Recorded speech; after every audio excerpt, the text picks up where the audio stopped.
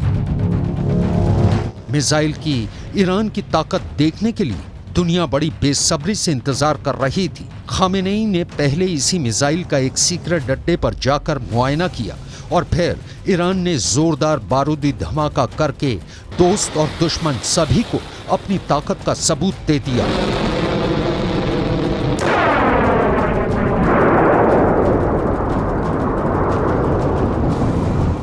Iran की पहली hypersonic missile बनाने की सुगबुगाहट पिछले एक साल से हो रही थी। 6 जून 2023 की तारीख ईरान के इतिहास में पत्थर पर लिखी इबारत बन गई, क्योंकि तब ईरान ने अपने राष्ट्रपति इब्राहिम रईसी की मौजूदगी में पहली हाइपरसोनिक मिसाइल बनाने का दावा किया। इसे पहली बार दुनिया के सामने पेश किया। मिसाइल का नाम रखा फतह। ये नाम ईरान के सुप्रीम लीडर अली खामेनेई ने दिया है।